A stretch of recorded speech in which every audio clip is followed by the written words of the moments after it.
Welcome to the show. It is, what is it? It's the 7th of February. Blimey, we're in the second month already. It's semi Christmas. We are a little bit late. We apologise. We're just sort of, talking and stuff. And then we better do a show. So here we are, episode 253. Welcome along. If you are one of our new subscribers, and we had a bit of a rush of subscribers over the last week or so, welcome. Thank you for subscribing, and I hope you enjoyed the show. Did you get a notification on your phone? Because I did. It says, look, there it is. Look, YouTube notification, and if you tap on it, it tells you. If you unlock it, it takes you to the show. Well, it'll show you adverts first as well. But anyway, that's what you get if you subscribe. You get told about the shows. And you get a lot more as well. But anyway, welcome to the show, and we have got some news for you this week, unlike last week where there was very little, but we didn't need it because last week we had the brilliant Robin Vincent on the show. If you haven't watched that, go back and watch it at a later date because he was marvellous, and it's always great to chat with Robin. We've known each other for some time, and I never get bored of hearing his wonderful tales of his journey into where he is today. And of course, he is the man responsible for Synth East, which is one of the first UK Expo shows of the year. It's in 2 weeks' time, so this time in 2 weeks I will be up there along with Peter, getting ready to do the show on the Saturday. But we'll talk about more a little bit later on. Before we get into anything else, let's quickly do the housekeeping. And first of all, as I said before, do make sure that you give us a like, preferably during the show, because that helps apparently. If you want to comment, you can do so in the chat. So if you're watching on YouTube, there's the YouTube chat, there's Twitch chat, there's Facebook chat. All of those things will all come through to us, and we'll take your questions and comments throughout the show. Give us a subscribe, because that always does help to get the subscriber numbers up, and you'll get told of all the new stuff that we're doing as and when, and any specials that we put on during the year. And if you know somebody who would enjoy watching the show but doesn't already, do please share the link with them, because that would be fun to get them on board. We are, as we always have been, completely community funded and supported, and you can do that in a number of ways. Probably the best way to do that is with our merchandise store. So if you want to buy t-shirts and jogging bottoms and baseball caps and pin badges and stickers and all sorts of things. Cake? Cake? No cake. No cake. Perishables not allowed. But if you want to buy any of that stuff, you can do that over there. We get a small slice of the money, and it just goes into the kitty to help pay all the licenses. If you don't want merchandise, if you're quite happy with your wardrobe as it is, you can also support us over at Patreon. Patreon.com/ProSynth Network. Minimum $2 a month. It's not a locked-in contract. You can join and leave as many times as you feel you want to, but once you are joined, you get exclusive access to videos, other content, sound patches for your hardware and software synthesizers, and other little gems that we throw up there every now and again. I must apologize to our Patreons and YouTube channel members. I haven't yet put Andy Synchrotron's Synthspirations video up yet, but I will do at some point this weekend, I hope. And talking of Synthspirations, we will come back to this. This week's Synthspirations is quite magnificent. I think it's set the bar even higher. It's brilliant. Stay tuned. You do not want to miss this. I'm not winding you up. It's going to be brilliant. So more on Synthspirations maybe halfway through the show. But yes, please do if you want to. You don't have to, but if you want to support us on Patreon, you can do that. You can also join us as a YouTube channel member. You get all the same benefits. It's the same cost. You can join, you can leave. I know that the wonderful Viral Beats, so I think I saw in the chat last week, was giving out some free, he was buying memberships for other people, which I thought was stupidly generous, and we thank you for it. You can also follow us on all the social media channels. Not that we're sort of kind of big and active on them, but we are on Facebook mostly, but we are on all the others. So if you want to join us and follow us there, you can. We are still on TikTok, bizarrely. I don't know why. Maybe we'll think about putting some more content on there. I don't know. I don't think it's us, to be honest. But there you go. I think that's everything. Oh, and if you want to ask a question during the show, stick a big capital Q at the front of your comment. and throw it into the chat. And if we see it, we'll put it into the bucket and we'll pull it out later to discuss and cogitate over. So there you go. I think that's pretty much all of that. I need to also say a massive thank you to, well, here he is, Andrew Brooks. He's already donated the Yay! And as you can tell by his little thing there, he's got an S next to his name, which means that he's a YouTube channel member. But he's also got a spanner. It doesn't mean he's a tool. It means that he's one of our moderators in the chat. Well, yes, you can take it how you will. But thank you, Andrew. And he's also one of our moderators in the chat, along with Andy Synth Addict and Ben from Musings. I'm not sure if the others are in there yet. I haven't seen them fly by, but if they are, I'm sure that they'll give us a wave. But they keep you horrible lot in line. So thank you very much indeed for your continued support, Andy, and to the other moderators, as and when you turn up, which is great. Right, there you go. I think that's everything and everyone. I'm going to go to someone who's not been with us for a little while. Yeah. He's back in some shape or form. It's the one and only Mr. Ken Spong. How Hello. are you, sir? Yeah, let's give him the. And just to clear the ears out. There you go. No, I thought ahead because what I've done here, this is disconnected from this here. Oh, okay. Which at the moment is I'm glad I can multitask because at the moment I'm sitting here. I shouldn't close my eyes because when I close my eyes, the room starts to turn anti-clockwise. When you did that, your camera turned. That was spooky. That's how attuned my camera is.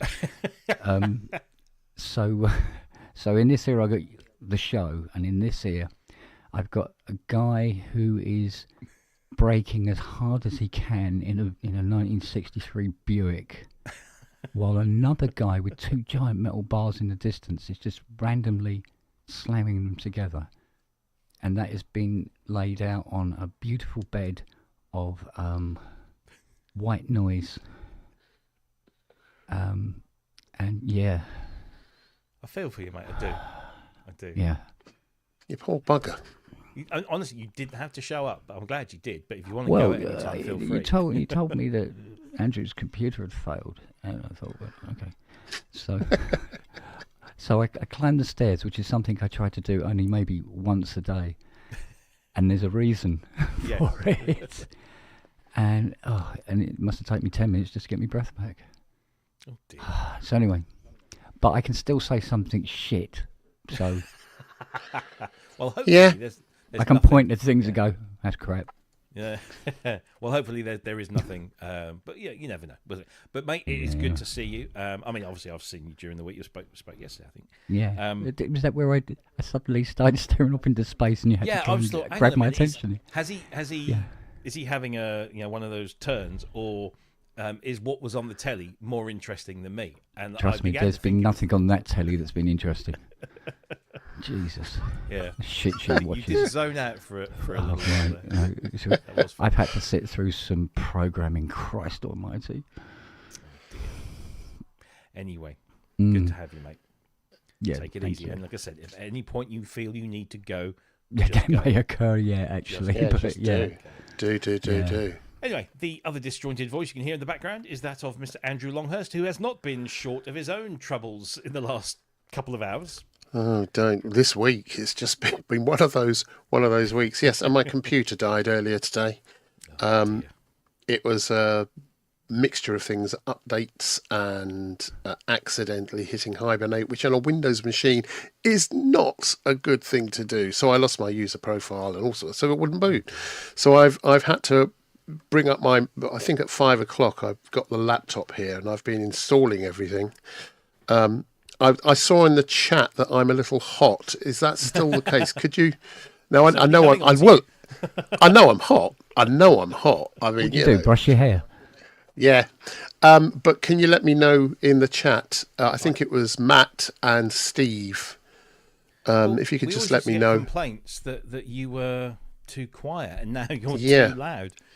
So Rob is very quiet. That's what I thought.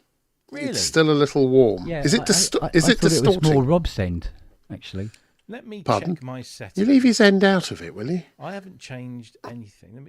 How's that? Is that any better? That is better. Yeah, maybe. I don't know. Sometimes StreamYard does things behind your back.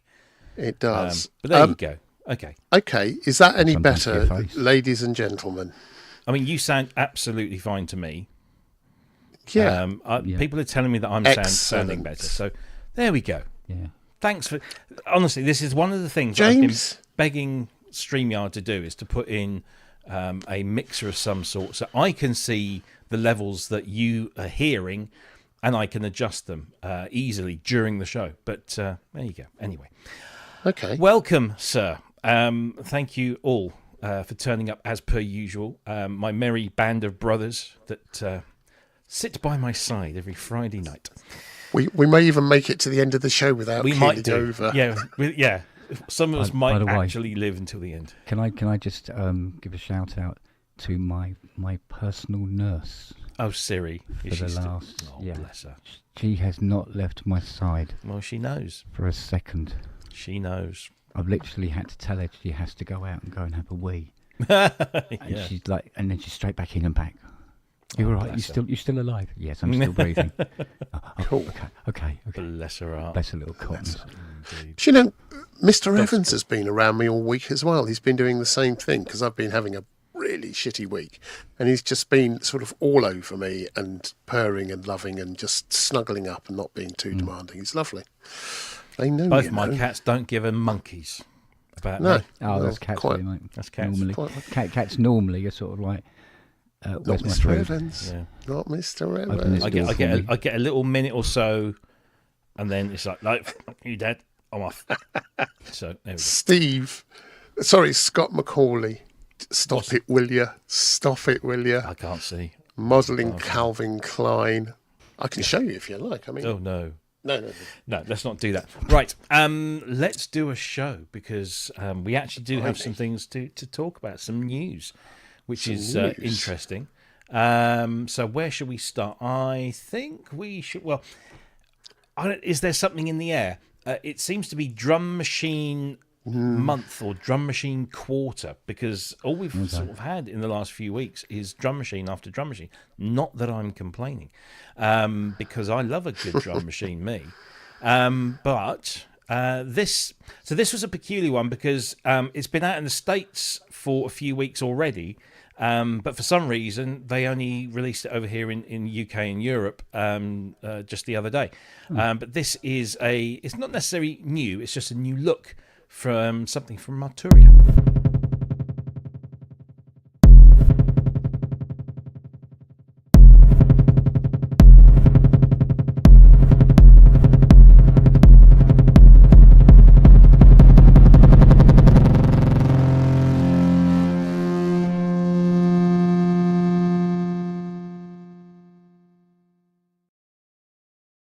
Jesus, that's some bass. Short but That sweet. was a nice bass drum, wasn't it? Yes, this is the new Drumbrute Impact 1984, and all this really is a skin job. I beg your pardon?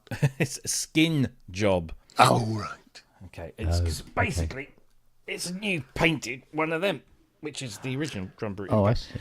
So But it it's does exactly look the same. rather lovely. It does have a nice look to it. It's that kind of slightly off-white. It would have been nice if they'd done it the same colour as the Polybrute. That would have been quite interesting. But it's slightly off-white.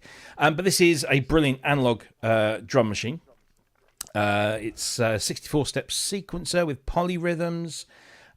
You've got this colour feature, which is, as you can see on the bottom, there's an orange bar. And if you press the button on the left, you can bring in these different kind of, not effects, but so for example, on the bass drum, or the kick drum, as you kids call it, you can increase the drive.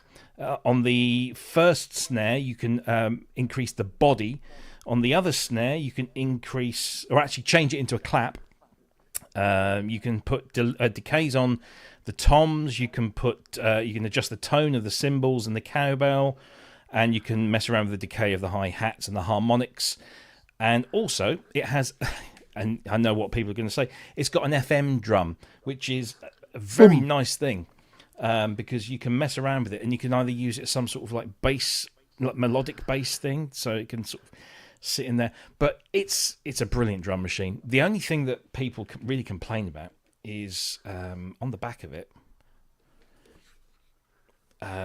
You've only got 4 individual outs, so kick, snare, hi-hats, and the FM drum. Otherwise, it's everything coming through the mix output. Now, most people would have wanted at least one input. When you on the mix output, yes. Does it that comes out as stereo? And when you take something like the hi-hats or whatever from the individual outs, do they drop out of the mix out? I don't know, because I've never actually used the individual outs. But yeah, that's what normally happens. Yeah. That's what normally happens. So I would assume so. I know Kosh is in the chat. He might be able to. So basically, you're saying that they're not getting the facility to mix and mess around with the drum sounds on the mixer, with all rather the than doing it individual sounds on the panel itself. Yeah. So you can have 4 individual. You've got the 4 individual outs. Yeah.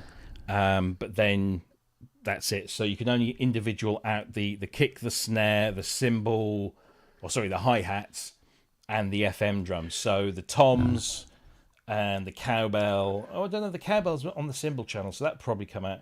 So it's not as restrictive as you might think.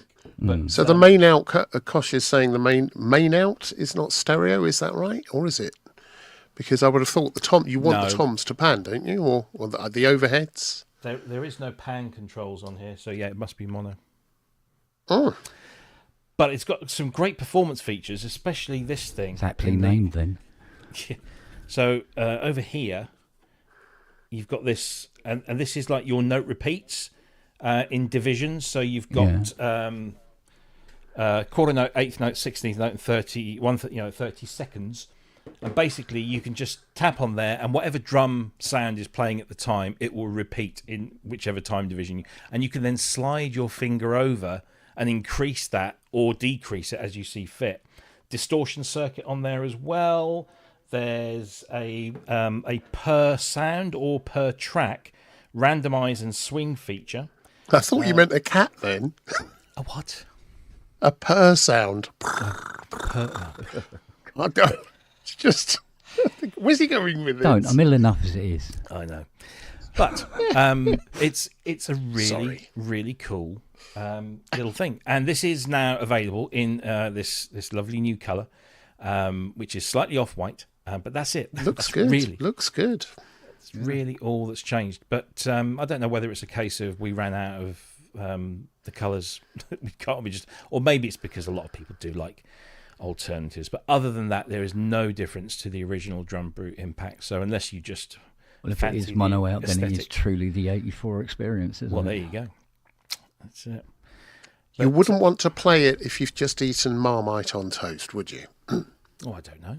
Oh, let's not go down. Well, because it gets all messy and mucky. It's a good price point, really, when you think about it. Yeah, €289. Yeah. In still a retail, good price, which is very good. So what's that, about I don't know what it is in the UK. If it's €289, then it must be like $250.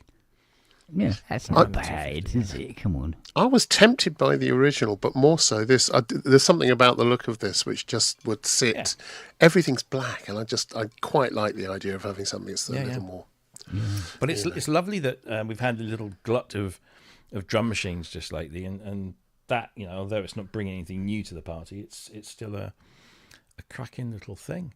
That wasn't all that Arturia brought out. We were going to talk about this last week, but we got so carried away with Robin that we basically just mentioned it at the end, and I did say that we would come back to it this week. So Drumbrute Impact 1984, available now, $289 in all good retailers and some bad ones too.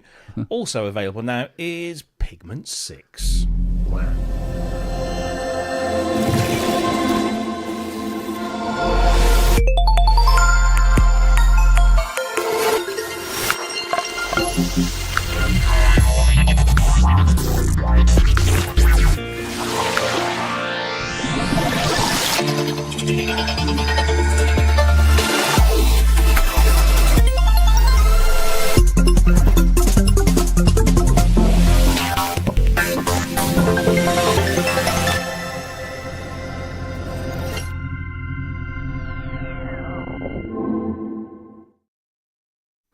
Yep. Piglets is back, and it is new and improved, and it's had a new engine added, and that engine is the modal engine, which is essentially a physical modelling engine. So we've now got that in the mix as well as everything else, and there's a bunch of new stuff in terms of the effects and the filters, of which there are already many of them.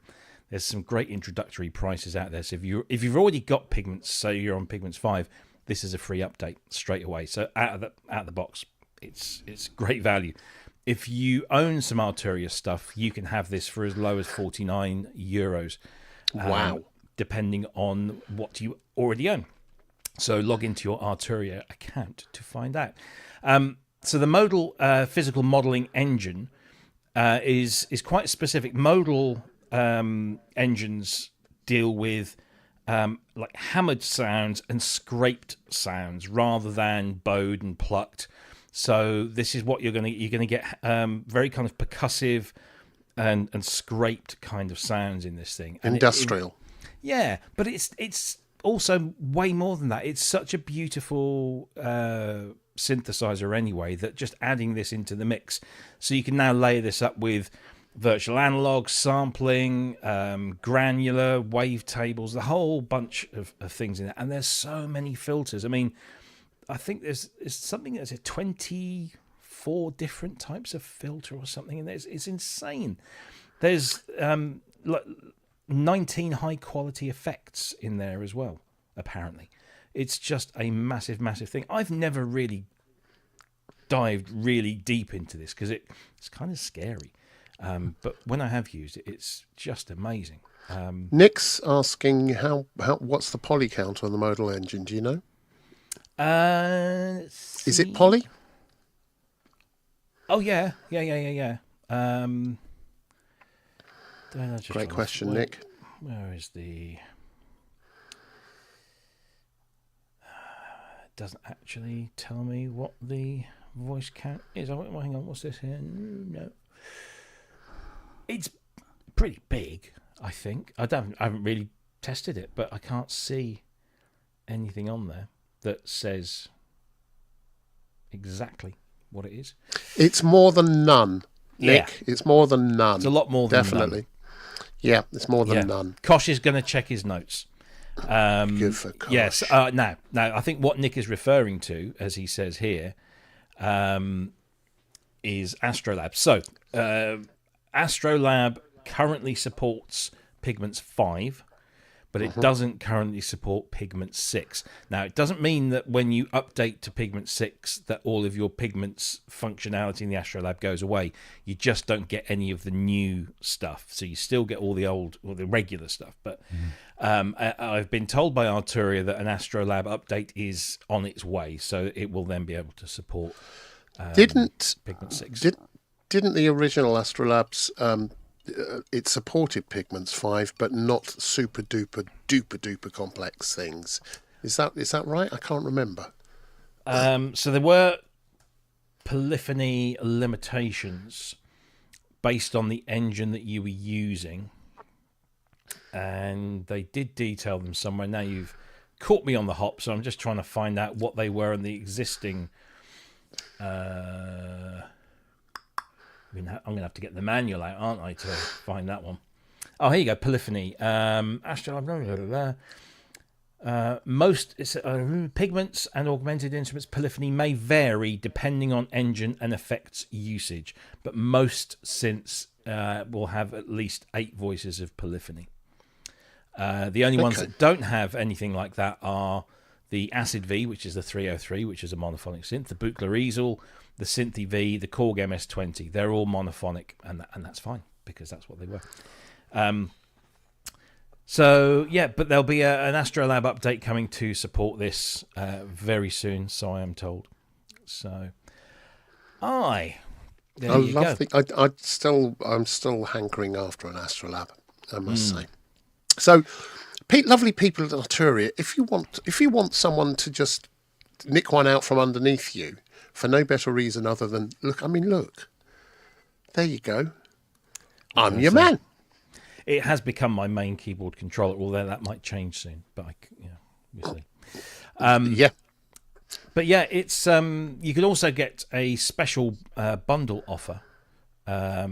So from January 28th until February 18th, you can get Pigments with 3 exploration preset bundles. If you've already got some of those bundles, you can just pick them up individually for about €20, I think.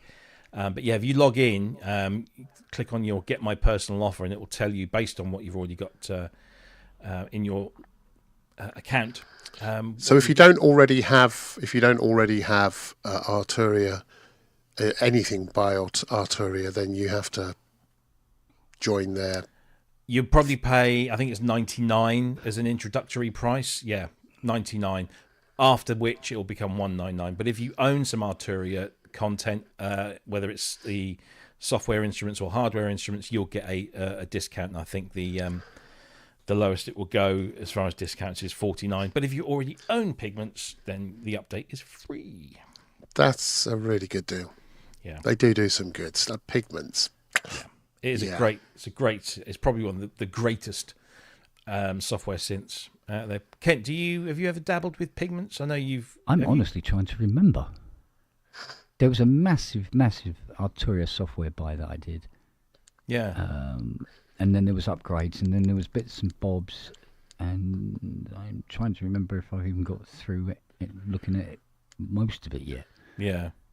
I believe I have Pigments in some form, some folder somewhere. Yeah. No, it's really a lot of fun to get into. It's one of those synthesizers that when you start playing around with it, it's very easy to come up with some great stuff. I mean, it comes with a ton of amazing presets, but it's one of those synthesizers where you don't necessarily have to know what you're doing to enjoy it.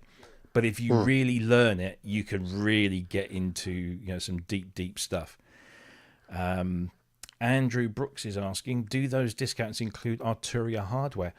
I think they might do, but the best way to find out is to go on to the Arturia website, log into your account where you've registered your previous Arturia purchases, and you'll find out what your price is. It's as simple as that. It's not part of the V collection at the moment. I don't think it ever will be. It's just one of those independent things I think they just want to keep over there. V collection is all about the old recreations. So there you go. Which we could do with a bit of. Indeed. So Arturia have been busy, and they will continue to be so. Some good stuff coming down the line from them this year, especially leading up to Super Booth in May. So we shall see some more stuff from them, I am sure.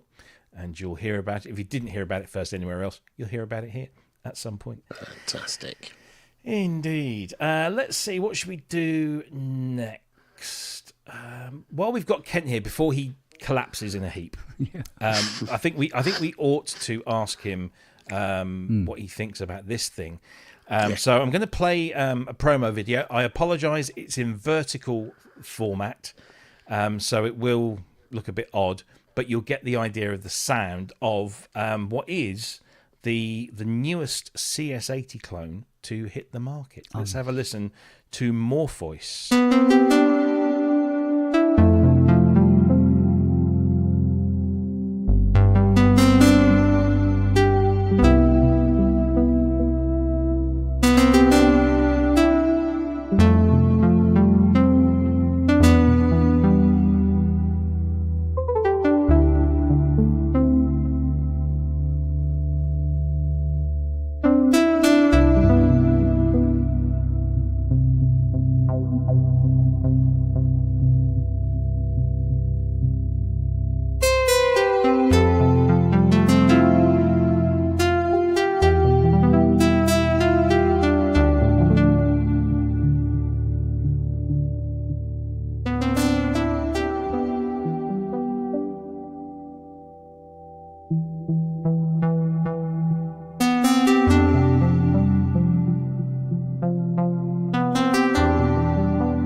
So there we go. It goes on for about 3 minutes, that little demo. It's a lovely little piece that he's playing there, and that is his own creation. It's called Morpheus, and it is completely free of charge because it's in beta at the moment. So this isn't a completed thing, but it's a pretty lovely thing. It's called, actually, the name of the synth is Unstable. The name of the manufacturer is Morpheus. Inspired by the pinnacle of analog synthesizers, the mighty Yamaha CS80, Unstable is in no way intended to be a CS80 emulator. Oh, nice little get out clause there. But still probably closer to the real hardware than anything out there. So that's an interesting yet bold claim.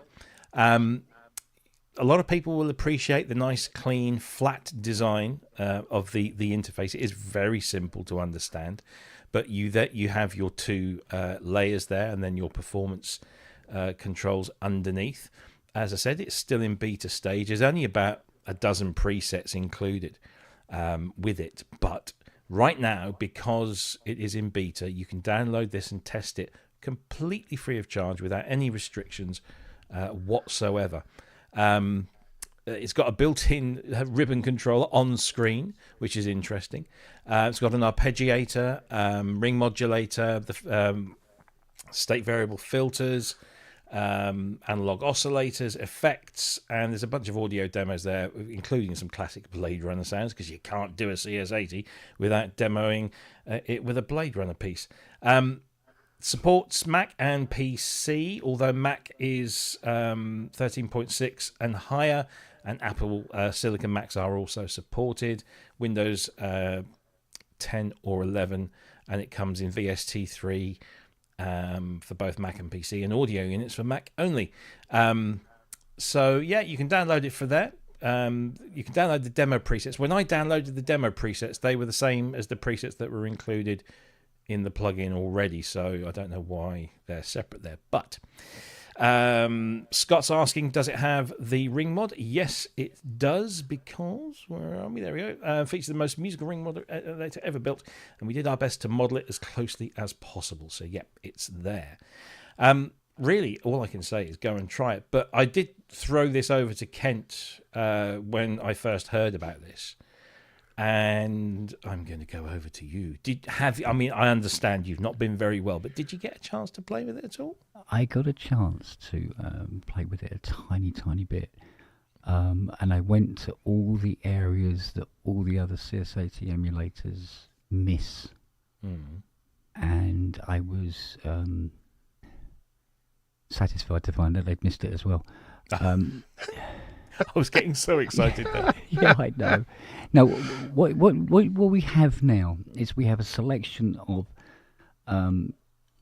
software, CS80 emulators. All of them are amiss in different areas. Yeah.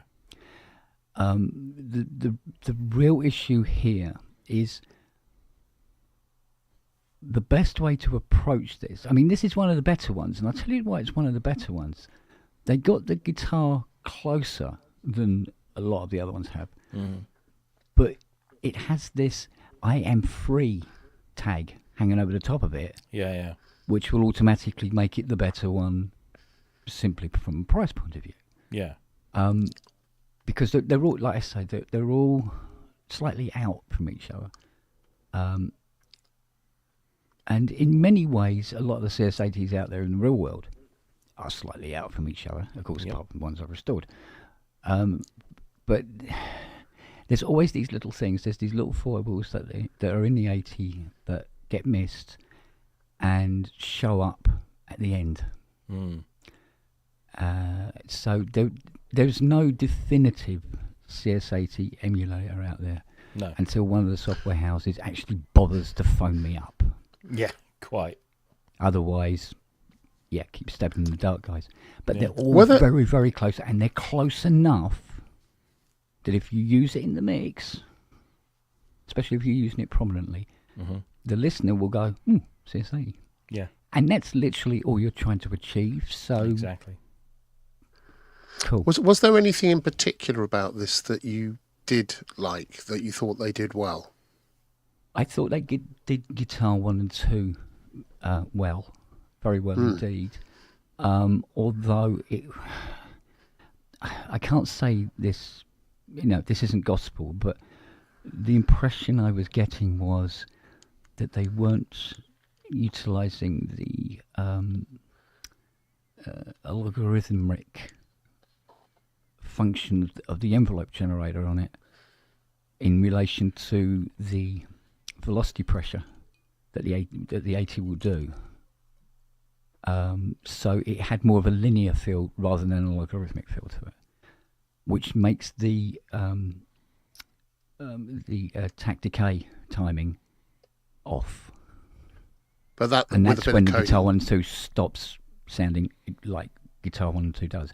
In its general state, it's very, very good. It's very, very close. But as soon as you start giving it any proper sort of like welly, and you start hitting the keys, then it starts to not react the way an 80 does. It'll be close because at least it's linear, but it's supposed to be at a logarithmic. So, and it's the logarithmic side of this that really makes all the difference to how that sound works.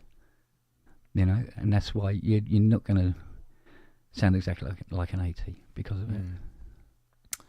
Yes, well, there was a comment in the chat. You're talking about phoning you up. Kosh, who beta tests very extensively for Arturia, says, expect a call for CS80V5. I'm here. So, there you go. I'm here, mate. I know. Did you give it a listen too, Robbie? What, this one? Yeah. Yeah, I downloaded it, played with it. I think I played that Guitar 1 and 2 patch to Kent, and his ears pricked up, and I thought, that's a good sign. Yeah. But even in that demo, when the guy was playing it, I was going, oh yeah, do you know what? That's really good. And then he started to put emotion and emphasis into the playing, and it was like, no. Yeah. Well, it's not poly, is it? That's one of the things. It's not poly. I know it's definitely got aftertouch. It has got aftertouch, but it's not, because I guess what I was playing with when my computer went bang. Ah, there you go. Yeah, but the one thing I was impressed with is they remembered to have the sign underneath the guitar, so when you were playing softly, you could hear the sign doing its thing. That was kind of good. But yeah, as soon as you as Ken said, as soon as you started expressing, it felt a little out, but. Not far off and free. Bloody hell. Well, the other thing is trying to get these waveforms right, because the 80 produces a square that looks nothing like a fucking square. It produces a sine that doesn't look like any sine you're going to find on any modular. Yeah, it sort of flattens at the top, and the sawtooth is, the sawtooth is frankly just hilarious. Instead of just this mountainous slope and then drop off. The CS81 it starts going up, and then there's this small little village where you can buy sort of like different kinds of memorabilia and stuff. And then you go up a bit more, and then there's this another little spiky bit that you can climb over, and in there's little tea rooms. You can maybe stay the night if you want, and then carry on going. And it's just this. There's a fault, but you take the fault out, and it sounds totally different. That sound is gorgeous. Yeah. And it's all based on massive mistakes. And Yamaha literally going, well, that's close enough, and released it. But that was the sound that ended up being loved. So, and trying to redesign that, because you can see the waveforms on this thing when you're using the ANX, trying to redesign the original waveforms to distort them in that way, you can get really close, actually. But it's like tiny little amounts of all the little bits just to get it close, just for the basic waveforms. And it's it's okay. Yeah. It's okay. But yeah, I love the original waves. Let's not forget, this is beta. Yep. So it hasn't been finished, and who knows? Maybe they will contact you. I don't know. I know that I've certainly spoke to Xavier at Zills Labs, and Scotty just said here in the chat as well that he has mentioned you to get you involved. And I can also tell you that Zills Labs the 80, which came out a few weeks ago, which we did rather like, has just been updated officially now. It's come out of the beta stage, but it's now version 1.0.1. and they've fixed a bunch of stuff that we found and other people have found, improved a few things as well. So if you've got that, update it, because it does improve things a little more. But it's still already an incredibly good version of the CS80. It's good that they were so reactive, isn't it? Well, yeah, and I suppose that's one of the benefits of it being a very. I don't know. I know Xavier's. I know he's just completely a one-man band, or whether there's there's one or two other people involved. But it's very small operation, so they can be nimble, but also it could also mean that they can be a little slower because they don't have the manpower. But yeah, Nick credit is going on about old Dusty. Mm. Do you know what, Nick? I think Dusty's had enough, to be honest, between you, me, and the gatepost. I think because every time he gets asked any sort of stuff like that, now he goes, "Oh, this is like you need a phone." So, yeah, I'm relaxing now. We should definitely get him on the show. Yeah, because the stories. Oh, mate, stories. Talking of getting people on the show, hopefully we're going to have Mick McNeil back on from Simple Minds, because he's just started a new band with 2 ex-members of the original Simple Minds, Derek Forbes, and the drummer's name escapes me, which is terribly embarrassing, as it always does when we're live. But they call themselves The Minds, but they are 3/5 of the original lineup, minus, of course, Charlie and Jim. But they're doing stuff, and it's great, and I want to get him back on, so fingers crossed we'll have him on. But yeah, Dusty would be an absolute gem to get on. So that's it. Brian McGee, thank you very much indeed. But that is it's called Unstable. It's by Morpheus. And also, whilst you're there, let me just bring the page back up again. So Morpheus is also a musician who makes some pretty great stuff. I was listening to it. So you can listen to all of their material on there. There's loads of links to their songs on the internet. They also do other plugins. So that was Unstable, but you've got Morph Drum, which is kind of a synthwave inspired plugin. That's coming soon. There's some effects plugins. There's a vintage reverb, a vintage chorus, tape wow and flutter, vintage EQ, and a saturation plugin. All nice little, just this nice clean flat design. No bells and whistles, but sounds actually quite good. And the Dark Star and the Wingmen are actually included in the Unstable. I think they're the effects that are included with Unstable, aren't they? Yeah, there you go. So they sound pretty good. Yeah. Give them a check out. The website is just morpheus.com. I'm hoping one of the the moderators has thrown that link up into the chat for you. But there you go. Right, let's see. Maybe next week we'll have yet another CS80 clone. They seem as prolific as all the drum machines. Talking of drum machines, I suppose we might as well talk about the other drum machine that got announced this week, which was this little beauty from Behringer. I've got the advert, or I'll play you a portion of this because they don't do little snippets. They do big kind of introducing videos. So let's say hello to Patrick, or Patch Dog as he's known. Patch Dog. Well, it's been a great start to the year where Behringer drum machines are concerned, and the collection ain't finished growing yet. Introducing a funky little reproduction of one of the earliest of vintage drum machines. It's the RD-78.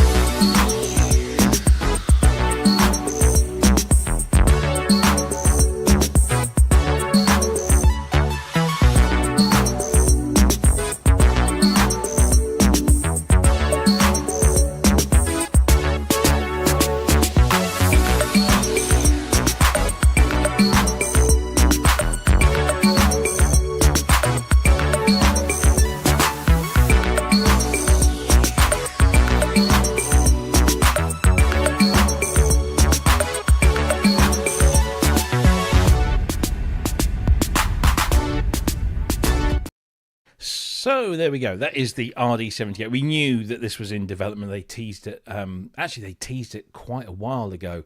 Yeah. It was one of their things where they said, what would you think if we made a version of the CR-78 before they'd even come up with a design concept? So this is housed in the same form factor as the RD6, the TD3, all of those kind of little tabletop devices, but it includes all the sounds from the CR-78 replicated with real analog circuitry, so it's not a sample-based thing at all. They've even added in a clap sound as well, which wasn't on the original. So you've got all of the original sounds plus some extra bits. I'd love to try and get this. Let's see if I can get this bigger so we can just have a quick look at it. Because as soon as you hover over these images, they go zoom. So it's a pain in the backside. I think I've just gone a little bit overboard there. Let me come on, zoom out, and let's go do that. And we're almost there. There we go. Behringer, please change the website so we can just have some static images. So there we go. You can see across the top there, you've got volume controls for each of the sounds. You've got the, a lot of it is aping the original. You've got the track and instrument selectors. You've got the tempo knobs in the same place, and the patterns and the track right knobs. The variations are there, fade in, fade out. You've got the classic kind of XOX sequencer style at the bottom. All the preset patterns are in there as well. You've even got things like track muting, so you can mute tracks live and do all that kind of stuff as well. Unlike the Arturia Drumbrute Impact, this does have individual outs. Let's just have a quick look at the back side. Yeah. It has all of them. All of the individual outs are there. Look at that. So you've got a mix out and individual voice outs. You've got a couple of pedal controllers, one to trigger the variations, another one to do start and stop. Traditional 5-pin DIN MIDI and a USB port as well. Yeah, I mean, this is a rather neat little thing. I think it's going to retail for... Sorry, I've just gone the wrong page there. Where are we? It's going to retail for around 179 euros and 159 pounds or 149 pounds UK. So I guess that's similar sort of US prices there. But when was there was another? You've got it, Kent, haven't you? The what was it called? Oh, Seal? Is it Cyclops or something? That's it. Yeah, the Cyclone or Cyclonic. Cyclone. Yeah, they did but that was some while ago, wasn't it? Yeah, I've got that. So it's not unheard of. Velcroed to the top of an original SR-95. Right. Which is that's the Jar drum machine. The Oxygen one. Yeah. So mini pots, blah blah blah. It's an SR-95. But this, I can't remember. I honestly can't remember. I've either ordered one or I haven't. It's one or the other. But I ordered it. I ordered this to go with the Behringer 55. Because I'm a sucker for CR-78. Yeah, so am I. Yeah. I love them. The one that drew me, what drew me to this, apart from obviously the price, the individual outs. Yeah. Now, the thing is, doesn't it have the original rhythm patterns in it? Yes. If so, can you push two buttons at once? No. Because they don't look like two buttons at once pushy type buttons. Say that again? They don't look like what? Two buttons at Hang on, hang on a minute, I just need to go over that again. Apparently they don't allow you to do that. Okay, all right. It's not the end of the world. No. Because you but can program there's something it. about pushing rock 1 and 3, or 2 and 4 actually for that matter, and then sometimes bring in I think it was the rumba and rock 2. But anyway, yeah, it's not the end of the world because I have ones that do it. So, but this is lovely because it's neat, small, compact. I can just sit there on the settee, lacing away in the afternoons, just writing new rhythms, then bring it up and off we go. And because it's got MIDI out and everything like that, so I'm pretty certain that it doesn't do that, but I've not seen that like officially written down anywhere. And of course, Nobody outside of Behringer probably has one of these at the moment. There's apparently something like a 3-month wait before they start landing in stores. Well, in that case, I would go into order and then found I couldn't or something. Yeah, I think you can pre-order now on places like Thomann and others. Yeah. But so thank you, first of all. Can I just say thank you to Cincinnati? Great name, by the way. Right click on the image, then open a new tab. Thank you. There we go. Problem solved. I shall now do that with all the Behringer stuff. But yeah, I'm kind of looking at this and think I love the CR78 sound, and I know that we've got the Cherry Audio plugin, which was brilliant. But if you're looking for a performance-based CR78, it's more hands-on, isn't it? This is more hands-on. This is really quite a fun thing. And let's say at that price, basically, if they put the CR78 sounds into a dog shit, I'd buy it. Seriously. What? Where? In fact, it's a marketing idea I was coming up with that I may be pushing at some point. Yes. So if anyone from any manufacturer is listening, what you need to do is employ Kent to wrap up your CR78 sounds in dog shit. There we go. Yeah, there you go. There we go. I like. Think this, how musical my back way. garden could be. Yeah. No, I like this a lot. I've always. Sorry, go on. I was just say Steve Elbows has just said that Andertons have renewed their in-stock date to 3rd of March. So it's like 3 weeks away. Wow. Yeah. Because they are the UK's like super partner or something. Yeah. I've always liked the dryness of these sounds and the fact that you can put on, if you've got the separate outs, you can put on all the different reverbs and God knows what else to just. It's just brilliant. It's just brilliant and so evocative. And even though it is analog and it's electronic, there is something gorgeously organic about that sound once you start playing over the top of it. Well, we did separate outs for I can't say, for somebody's CR78 where they wanted separate outs on Pain of Death. And it ended up costing 1,200 quid to do it. So, well done, Behringer. What was the big one? The sort of about yay wide, about 18 inches. Looked like a little writing desk. Yeah, and it had the 77. Was that the 77? You've got one, haven't you, Ken? I got something. No, it's a 55 or something. 55.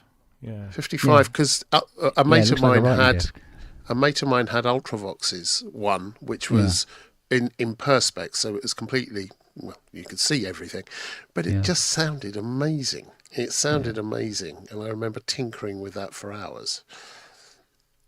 Yeah. No, well, you see, everything from Cool Mini Pops SR95 through CR78, TR55, all of those kind of drum machines, all of those kind of sounds. Absolutely timeless. They will fit into any track today. Mwah. And I remember with the 78 having to record it, sync it up, and then record it one bit at a time so that we could add the effects in separately on each thing. Yeah. But it was an amazing sound, and 150 quid. Yeah. I mean, really? No brainer. Seriously. Really? Yeah. If you're into that's drum going to machines, fly. guys, just get this. Yeah. Be done with it. Fly out the door. I mean, somebody said to me, because I recently got the LM drum, which I'm really enjoying. Somebody said, "Oh, are you going to get this as well?" And I'm thinking, well, I absolutely could, but then I could just take a set of CR78 samples and put them in the LM drum because you can do that. So I don't know. We'll see. What I do like about this visually, it's cute. It's a little black box with little coloured buttons on. It's cute. So 159 at Anderton's, I think. It's 179 euros at Thomann. It's kind of a no-brainer. It's one of those few drum machines that you can actually, it can be in a complement to another drum machine. Yes. Yeah. I used to do that all the time. LM1 and this and I love the variations. Comes through in the mix without being too intuitive and everything like that. Exactly. Those sounds, mate. Yeah, can't get enough of them. Yeah. Jolly good. Some good stuff there.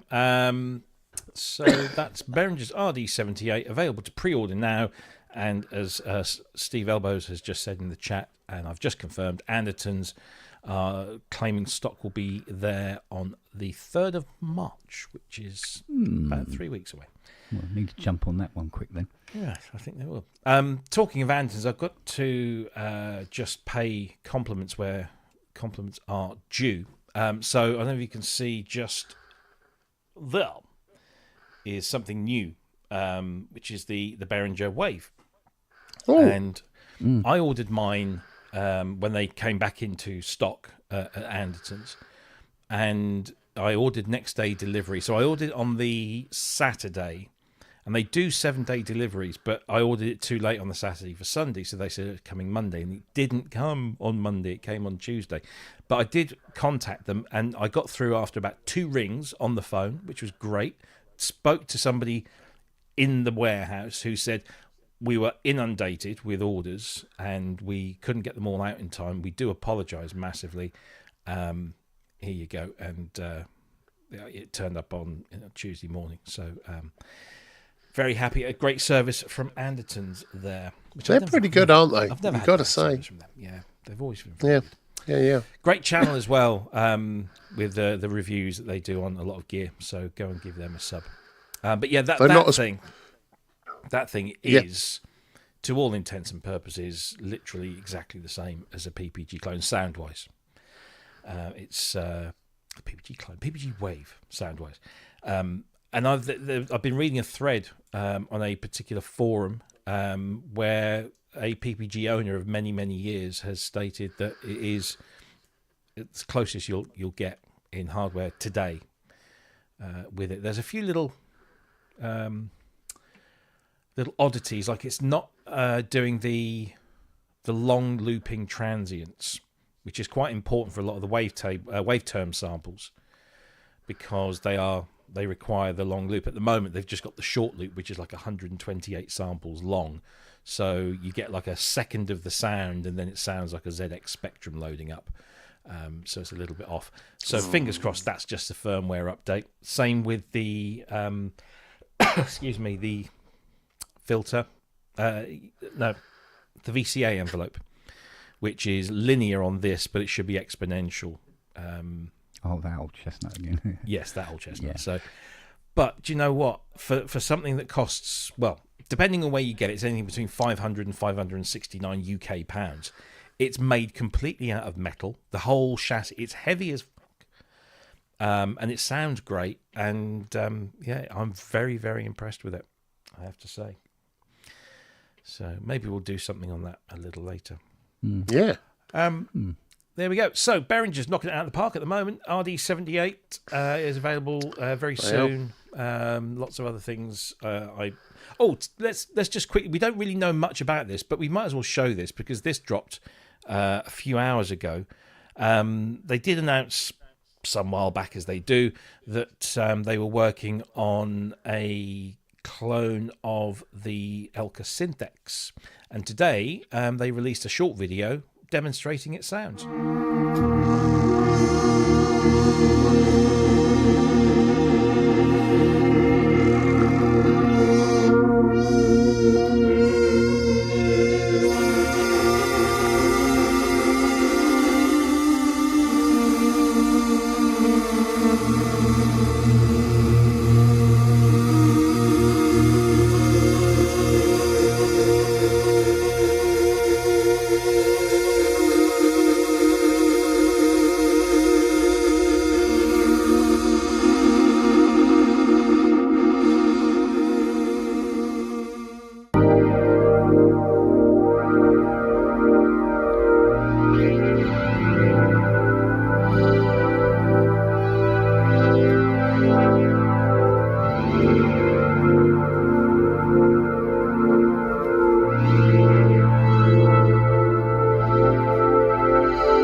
go. That's all the information we have. We don't have anything available other than that. That's one. I think it's the first kind of pre-production or prototype unit.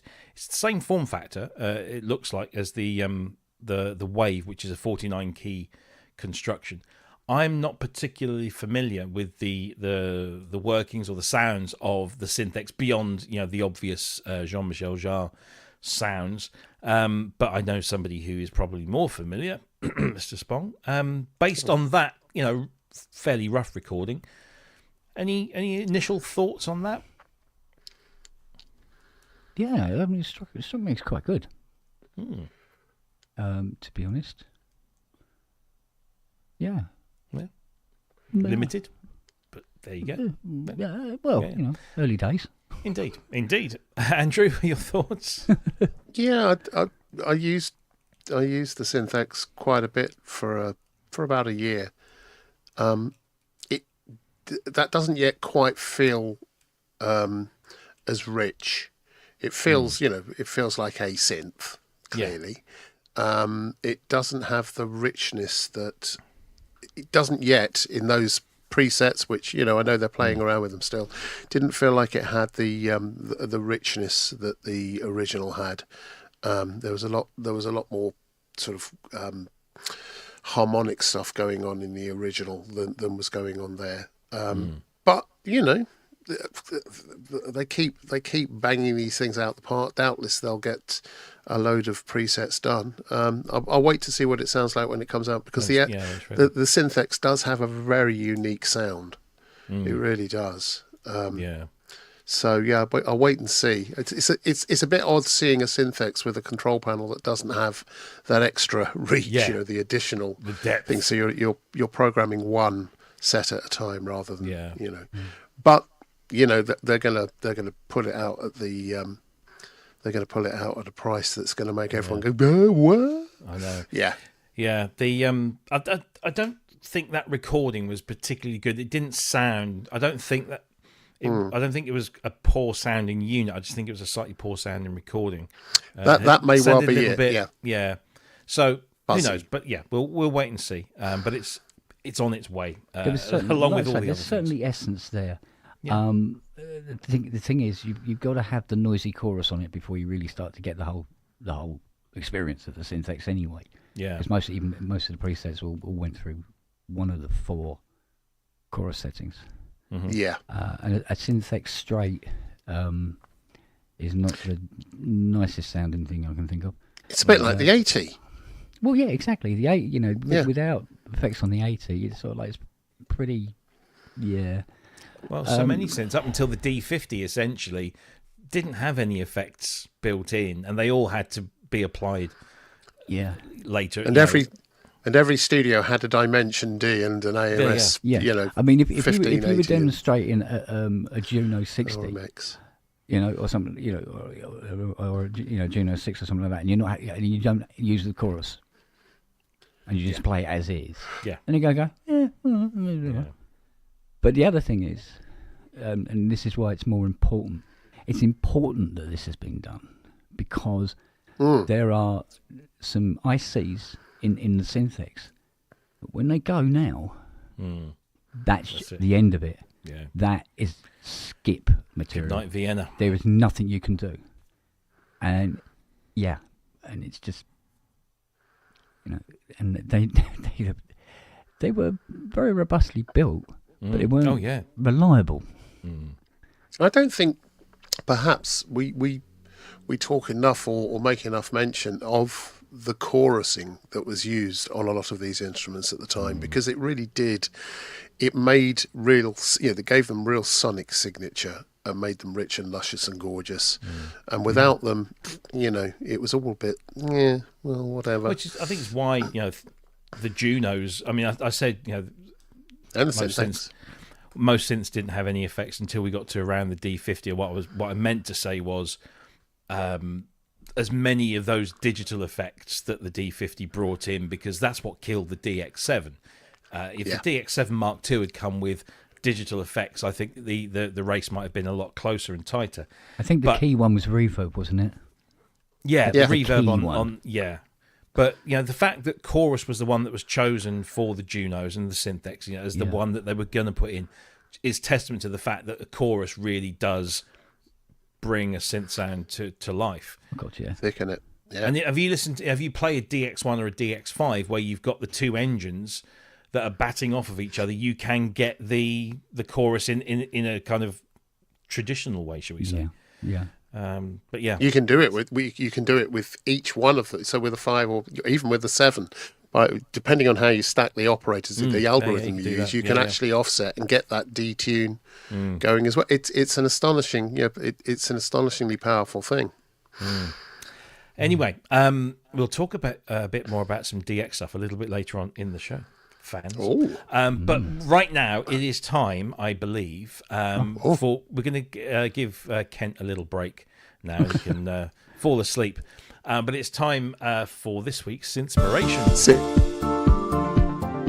We want to know what music inspired you to make music with synthesizers. Be it an album, single, or an entire artist's body of work, we want you to tell us why it inspired you, and given that we're a synth show, which instruments used on that album really made an impact. All you need to do is film yourself talking about your synthspiration for a few minutes, and we'll feature it on the show and discuss it. Send your video clips along with your name or handle to prosynthnetwork@gmail.com using a file sharing service like WeTransfer, and you could feature on a ProSynth Network live show soon. That's right, you can. Synthspirations is where we ask you to tell us what inspired you, what synthesizers, what music made with synthesizers inspired you. And so we put the call out, and we haven't been let down yet. You people have been sending your stuff in. Some great stuff. Some brilliant stuff. But I tell you, this week's one, I think, is going to top the lot. I'm going to be watching the chat closely on this one, because I think people are just going to lose their shit over this. It's really very, very good. And I haven't had to do anything to this video at all. It's been well produced. It's very clever. It's very funny. And this is from Roz Gray, who we often see in the chat. Thank you for sending this in, Roz. This will keep the punters entertained for the next few minutes. Enjoy Roz Gray's Synthspirations.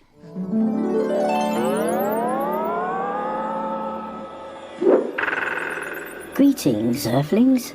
I am Roz Gray, and these are my top 10 Synthspirations, a selection of the songs and gear that have most influenced me, presented in that odd linear chronometric sequence you humans seem to like. First, I present Here Come the Fleas, from the album An Electric Storm by White Noise. The boffin behind this experiment was David Vorhaus, aided by BBC Radiophonic Workshop renegades Brian Hodgson and Delia Derbyshire.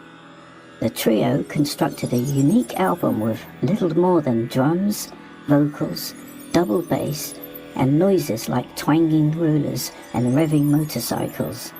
This album showcases the tape manipulation genius of Derbyshire, who expertly weaves these disparate sonic elements into an otherworldly symphony. Here Come the Fleas also includes an early form of sampling, as some sound effects were taken from an electronic cover version of Strangers in the Night by the duo of Ondioline pioneer Jean-Jacques Perret and popcorn composer Gershon Kingsley. Following that, here's Time Captives from the album Journey by Kingdom Come, a psychedelic space rock band fronted by Arthur Brown of Fire fame. This was the first album to use a drum machine, the Bentley Rhythm Ace, in place of an acoustic drummer. Brown was quick to realise that the really big advantage with using a drum machine was you only had to punch the rhythm in once. Time Captives is awash in VCS3, ARP 2600, Mellotron and Veremin, courtesy of lab-coated synth wizard Victor Pereno. My third selection is Searching for the Spark from the album Motivation Radio by Steve Hillage, a virtuoso of the Roland guitar synth and tempo-synced delay. With collaborator Miquet Gerardi on ARP and EMS synths, Hillage co-produced this album with Malcolm Cecil, using the huge Tonto monster he built with Robert Margolin. Spark is driven by a pulsating stereo synth sequence festooned with pitch sweeps and bubbling modulations, and accumulates in a scorching guitar synth solo that's guaranteed to raise your vibrations to a whole different dimension, man. Far out. Pyramid. Nextly, here's I Pity Inanimate Objects from the album Freeze Frame by Godley and Cream. Kevin Godley and Lol Cream were half of 10cc before they split to develop the Gizmotron, an ingenious device that bows guitar strings using spinning wheels. This song is based around the imaginative use of an eventide harmonizer. Godley recorded his vocals in a monotone, then ran it through the harmonizer with Cream playing a keyboard, wildly transposing the pitches to produce a glitchy yodeling effect. And this is Underpass from the album Metamatic by John Fox. Fox fronted the original incarnation of Ultravox, pioneering commercially accessible synthpop with the album Systems of Romance marking an early high point. When Fox subsequently split to make this solo venture, he used only an 8-track studio with a Roland CR-78, Elka string machine and ARP Odyssey, giving the album a sparse minimalist feel, evoking a bleak dystopian vibe. And now let me take you down under, so to speak, to Murrumbidgee River from the album Rivers by Claude Larson. Synth pioneer Larson was an early user of the Fairlight CMI, which hails from Australia like the aforementioned river, Done It. This instrumental piece evokes an idyllic riverboat journey, mixing water sounds and kookaburra calls with strings, guitar, whistle and a good old didgeridoo. In spite of the short sample times and 8-bit quality of the original Fairlight, Larson demonstrates that, in talented hands, it can create lush and richly textured symphonic soundscapes. Bonza! And now to the moon with Deep Blue Day from the album Apollo by Brian Eno. This album is the soundtrack to Luke Reinert's movie about the Apollo moon landings, which I keenly followed at the time, albeit through binoculars from a nearby crater. The album features Suzuki Omnichord, Yamaha CS80 and DX7, with sounds often played at varying speeds using reverse and forward delays. This is the song where Eno invented the technique of putting a reverb through a harmonizer to create endlessly rising reverberated octaves, which inspired a popular dance craze on our planet called the shimmer. Talking of the blues, check out Blue Orpheus from the album A Cappella by Todd Rundgren. This guy is an outrageously talented singer-songwriter, multi-instrumentalist and producer. On this album he uses only the sounds of his voice, hand claps and foot stamps, sampled and processed through an emulator to evoke the sound of an entire band. Rundgren demonstrates how short, low-quality samples and a limited sound palette can be skillfully arranged and engineered to create a pounding piece of high-energy rock. Penultimately, butt pickers, this is Remembering the 60s from the album Thief in the Night by George Duke. A virtuoso keyboardist, Duke was also a brilliant innovator, once sporting a clavinet he had fitted with a whammy bar. This album is pure soul funk synth heaven, replete in luxuriant layers of synclavia, memory moog, Prophet 5 and pumping Lindrum. This song was co-written by another great synth pioneer, Stevie Wonder, and pays homage to that golden decade, referencing Martin Luther King's speech, the moon landings, and quoting the Supremes and Jimi Hendrix. Not off. And finally, I present Language is a Virus from the album Home of the Brave by Laurie Anderson. Anderson is a vividly imaginative multimedia artist who invents her own instruments, such as a suit lined with drum triggers and a violin fitted with a playback head with a tape attached to the bow.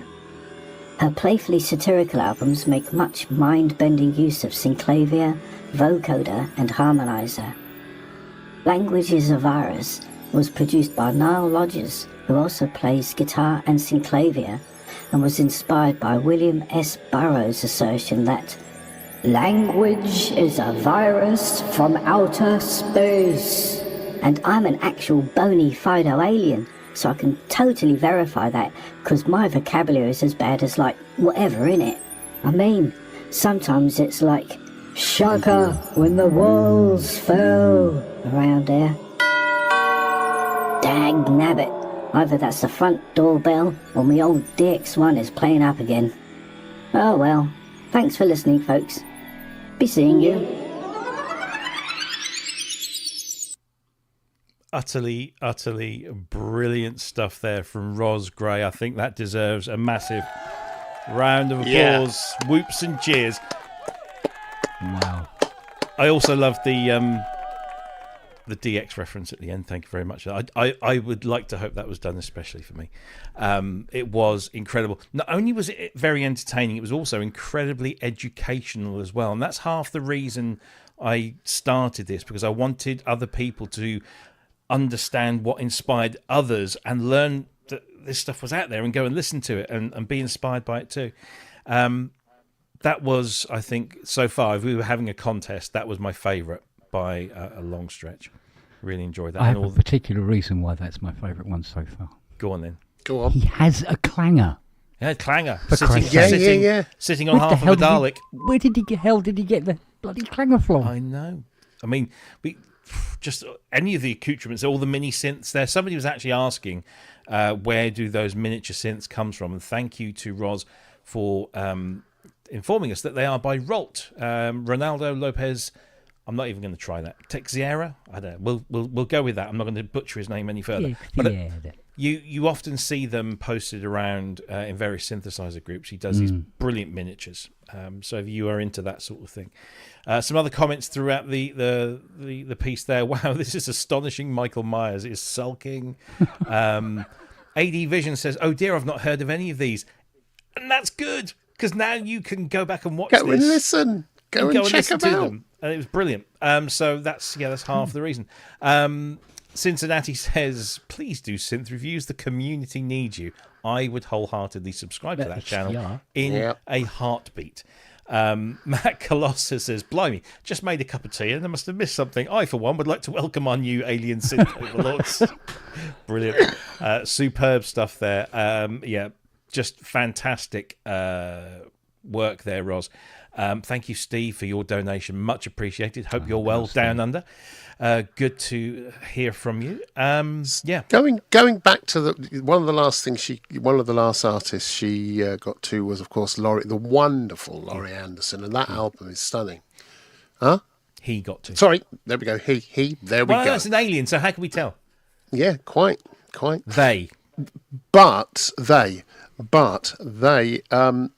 contended that Laurie Anderson, she did invent many, many instruments, but the one thing I'm not sure about, and hopefully someone here can help me, the bodysuit with the pads in, the drum pads in, that was something which John Otway did as well. I don't know who did it first. Love to know. Love to know who, if either, inspired the other. That would be a really good one to know. John's a brilliant man as well. I opened for John Otway once. Did you? Yeah. I produced him once. At the Pullham Market Railway Inn. Gave them a slap in the pub. Between Ipswich and Norwich. We used to play in the band. And when we weren't headlining, John was generally... And he would do these random gigs with step ladders and everything, and the whole jumping off the whole amps. thing, yeah. Mental. I mean that in the most respectful way. Is he still around? I can't remember. I think he is. Isn't he? He is. Yeah. He is. He's still touring. I wondered not so long ago if there is any venue in the UK that he's not played, because he's done everywhere, lots and lots of times, and he always gets the crowd and he always gets people up. Yeah. It's just such a brilliant thing he does. Yeah, he's a very clever man. But yeah, that's it. That'll be interesting to find out who came up with that. I'm sure. I mean, I'm trying to think. I'm sure somebody else had was it Kraftwerk? I don't know. Somebody did. Anyway. What, the pads? Yeah, the pans. Yeah, I was just touching myself up. Yes, so there you go. If you want to do your own synthspirations, and hopefully that has inspired you to do that. Hopefully the excellent production values there has not put anyone off. We don't mind how brilliant or how awful they might be, as long as they contain your inspirations and the tracks. You know, like I said, we've had people like, you know, we had that from Roz. We've had Carl Bedford do a couple with, you know, very high. He did the Halloween one, which was our first one, I think. And then we had somebody do like an audio-visual collage where they didn't appear on screen at all. Then we had last week we had not last week, was it last year? Yeah, it was last week. We had Andy Synchrotron, who it was just a very nice homely feel. Sits in the corner, tells some stories, shows the records. We all learn something about Andy. We all learn something about, you know, music we possibly haven't heard before. So please film yourself. It doesn't have to be on a big, impressive camera rig. It can just be your phone. Send the video across to prosynthnetwork@gmail.com. Preferably use a file transfer service, or, you know, send us a link to your box drive or your Dropbox or whatever it might be, just to make sure that it gets through to us, and we will feature it on the show. The only thing I would ask is that you don't play any of the original music, because that will just end up with a copyright strike. Which is a shame, because it would be great if we could allow people to just play little snippets, but can't be done with all of that hassle. No. So, but there you go. The onus is now on you to go and listen to those things. I'd be really interested to see if anyone in the chat has actually looked at some of the artists that they otherwise hadn't heard of. Because that I certainly have. I've discovered a few artists that I hadn't really considered or knew about before, and it's brilliant. It's brilliant. There's a couple in this one which I'm going to have to there's definitely go back through and just check out as well. But yeah, good stuff. Good stuff. Brilliant stuff. Well done. Keep them coming. Indeed. Also need to say a big thank you to our friend Scott McCauley from Scott McCauley Sounds. That deserves a donation. Thank you very much indeed. That goes into the kitty. Apparently, somebody's being interviewed on Symptoms of Reality on Sunday. Who might that be? Some git. Some twonk. So if you want to learn more about him, join Symptoms of Reality. More. Do we know what? Really? Do we know what time? Are we aware of what 7? Time that is? I think 7 p.m. UK? 7 p.m. I think it's 7. Okay. I'll find out. Stuff. Excellent. I shall know when to disconnect my internet. No, I will. I'll be watching with a glass of something strong. There'll be an internet outage. Denial of service. Go gentle with him. Symptoms, please, because no, don't. Yeah. Go for it. Bring it up. Bring it up. Here we go. Excellent. So I'm kind of just like, you know, I quite happily end the show there on the. That was a good one. Yeah. Oh, Matt Evans says in the chat. I hate it when it scrolls. We might find out who you work for. I thought it was quite funny. I don't know what you mean. I've got no idea what you mean. Didn't you used to work for Rod Hull? Rod Hull, yeah. I was the emu. Yeah. He was plumber for someone. Yeah. Still. Oh. He was terrible at fixing TV aerials. Anyway, let's move on. Let's move on to a favourite. Actually, no, let's do this one first, because I want to make sure we get all the really good stuff in. There's a brand new synth from our friends at Full Bucket Music. Oh.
I hate to cut that short. It's really nice little piece of music there, but it goes on for a bit. Paralogy is the brand new synth from Bjorn Alt over at Full Bucket Music, no less.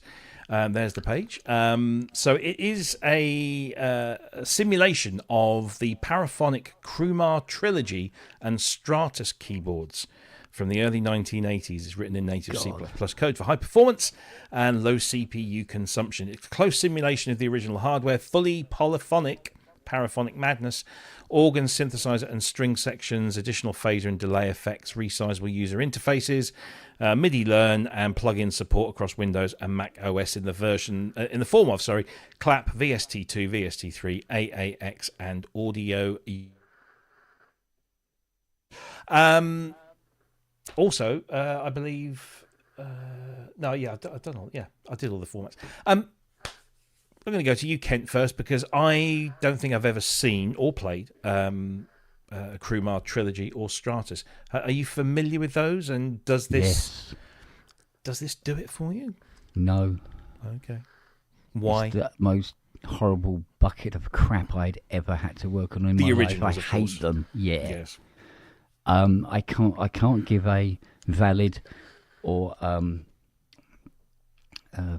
whatever the word is, view on this thing, because I hate them with a passion. Instead of using a screwdriver to lift the front panel, I would prefer to use a pickaxe. I hate these keyboards with a passion. Say what you feel. Yeah. Don't hold back. No, they're all right. I mean, they're okay. They're okay. It's sort of like they do their thing, and they do their thing well. They're sort of like, I suppose, cut down Oberheims, I suppose, in many ways. Certainly the same chipsets, but they did something. They did the board design in such a way, and the power supply in such a way that any tech on the planet views them as being convenient toilets. And that's about it. What? I hate them. They're convenient toilets. If you're really, really busting and there's a Stratus there, hey, why go all the way indoors? Just pants down, enjoy. Yeah, I hated them with a passion. And unfortunately, all of that has come forward, and I cannot give you a viable idea on how well it sounds or anything like that, because I just ended up hating them so much. Because when somebody would phone up and say, I have Stratus, it's got a voice problem. I go, okay, yeah, we can sort that out. Let me just check and see how much firewood I have. Yes, I should be able to deal with it for you. Yeah. You're harsh. Too harsh. Too harsh. I'm blinded by techness. I'm afraid. I have techitis. There are certain machines that you just want to just shoot with a shotgun. But as far as the plugin's concerned, did you like what you heard? Yeah, I mean, it's all right. I mean, it is. The sound is very much there, from what I'm telling, from what I can tell from the video. I just wish that I hope the plugin does incredibly well, and it makes people want to throw the hardware away, or back their car over it, or just a convenient thing to hold the door open on a warm day. There you go.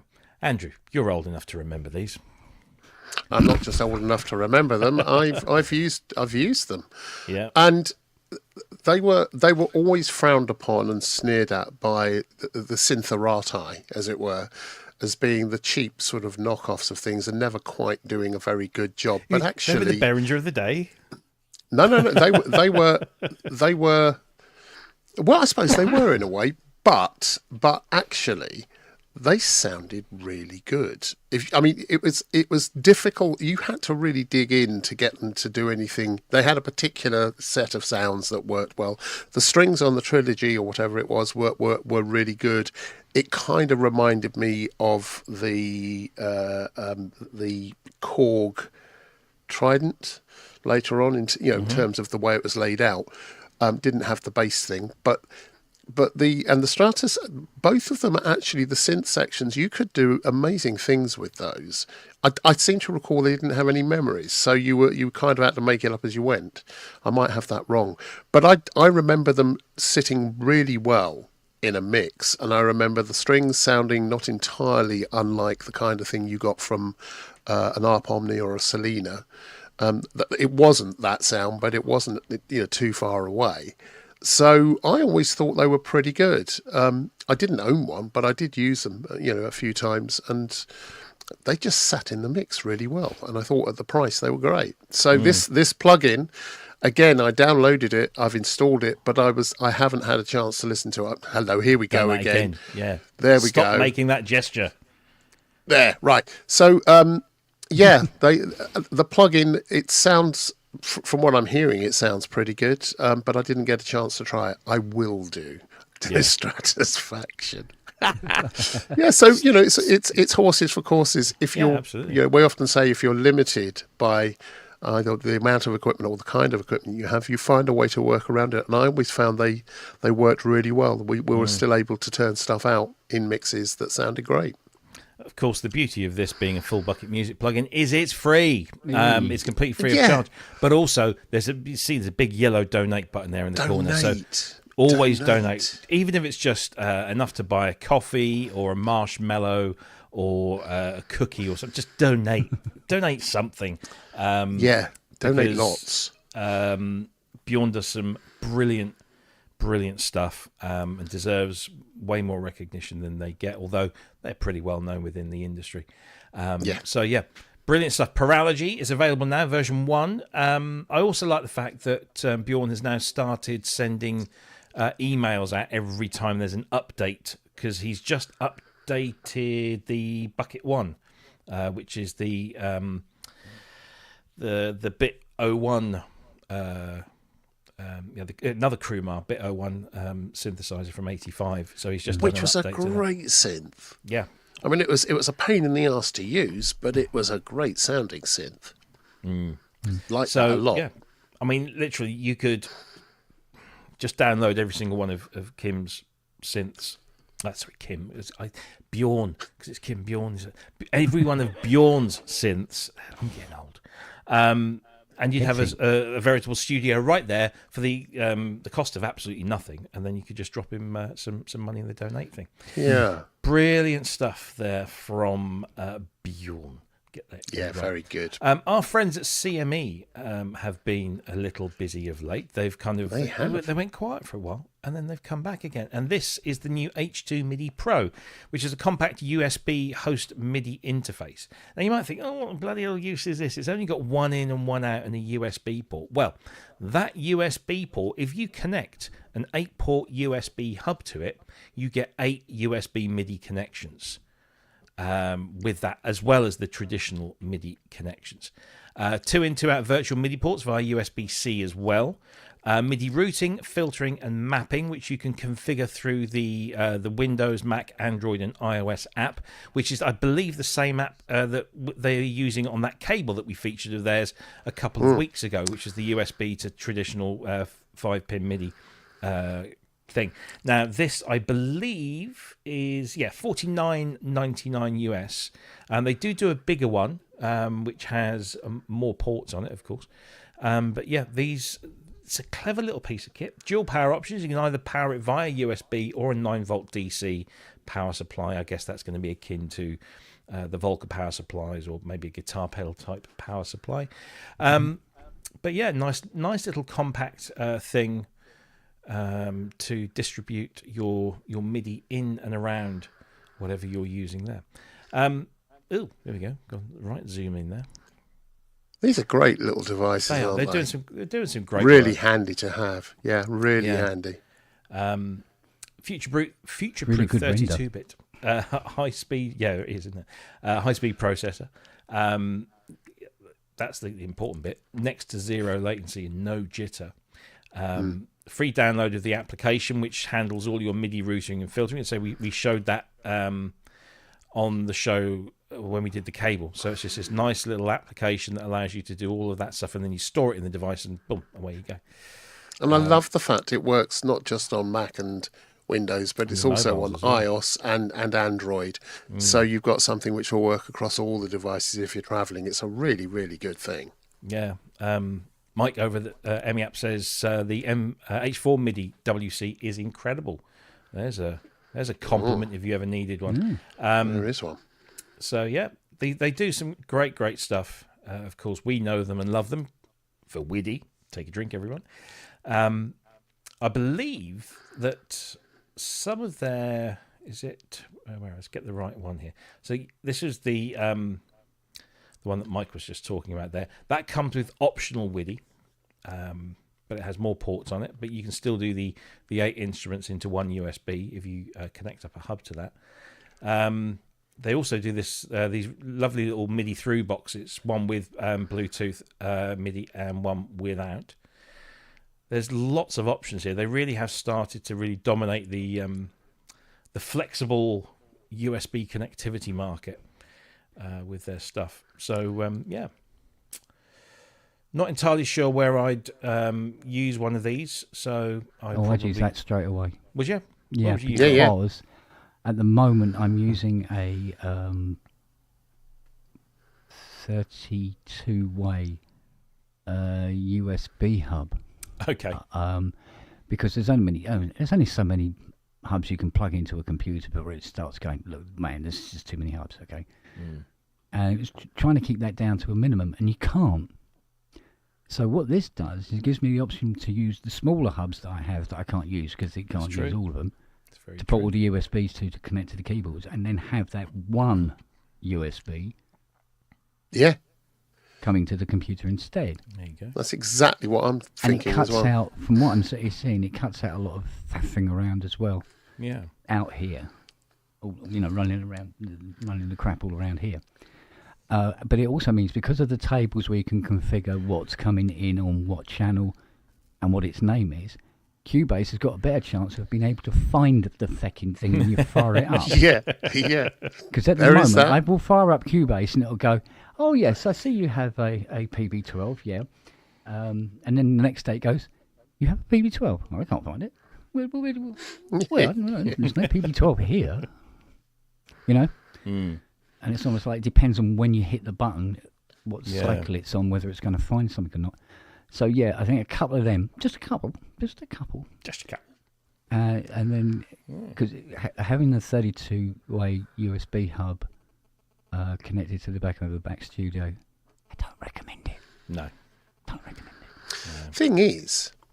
Thing is that with the kinds of portable or smaller units that are being delivered by Sonic, where people, these kinds of things, there's lots and lots of small units being delivered by lots of different companies. You end up with a situation where you've got more cable than you've got boxes. You've got wires everywhere, and this kind of sorts a lot of that out. It really does. Rather than having long runs of MIDI and audio and crackles and things, this just it's. I love this idea. I think it's a really, really good idea. If it's just removing the MIDI from it and making your MIDI management that much easier, I think this is a great idea. Yeah, really good. Absolutely. Credit to the guys at CME, Zhao, who's the guy that heads them up, and of course our friend Thomas, who is their marketing and sales guy. He's based out in the Netherlands. Looking forward to seeing him again at Super Booth and finding out what other new things they've got sort of in the works.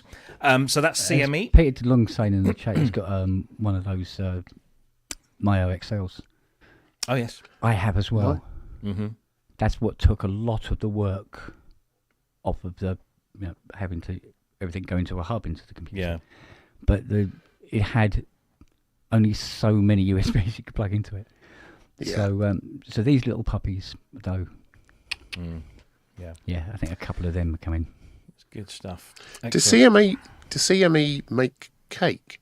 No, but if they did, it would be super useful cake. It would be super useful cake. That you could configure in an app. That I could eat. Multi-channel icing. Yeah. Multi-channel icing, yes. Boom! Low latency See you later, Echo. sponge. Thanks for watching. Yeah, absolutely. So let's move on because we are. Funny, I thought we might have to to pad here, but I think we're going to have to cram. This is from my wonderful friend Dan, who so if you've ever watched this show or follow the Facebook page, you know that I always rave about this website called Reverb Machine. It's a guy called Dan who does amazing work. He analyzes songs, breaks them down, and then tells you how to kind of recreates the patches for you, and does wonderful sound design work. He's doing a lot of stuff with GeForce at the moment as well. But he's just released a brand new bank of 192 sounds for, drum roll. Oh, no, that's the wrong one. It's this one.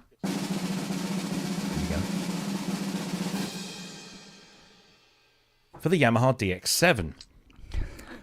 Well, actually, not the Yamaha DX7, the Arturia DX7. Basically, what he's done is he's taken the full factory sound set, which was 192 patches, from the Yamaha DX100 and converted them to be used with the DX7V from Arturia. So they will just load straight in. And they also load into Analog Lab as well. And he provides both patch banks for either DX7V or Analog Lab. They're completely free of charge, and what you have to remember is that the DX100 was a 4-operator FM synth. The DX7 is 6 operators, so in effect you can play the sounds, but they will come out slightly differently because of the arrangement and the order of the operators within the framework of the synth. The algorithms. They're different. Well, the position of the operators within the algorithms is different. So even whilst they might look similar, number one operator might be in a different position to what it is on the other one. So there's a little bit of tweaking. So Dan has done all of this off his own back, and now you can play all 192 DX100 tones within Arturia's DX7V, and they do sound very, very close. There's some that may be a little like the solid bass patch. I don't know. Hopefully, if I play one of these, tell me if you can hear this. Let me just play the piano patch. Can you hear that? Yeah. Good. So that's it on the DX7, and that's it on the DX100. Now, if you listen closely, there's some noise, especially at the end of the notes. Now, it's more apparent on the solid bass patch because it's a single like monophonic thing. So this is solid bass, which is the legendary bass sound from the DX127. You hear those artifacts at the end, which is part of the character of the sound. Now, when you play that on the DX7V, they're much reduced. Muted.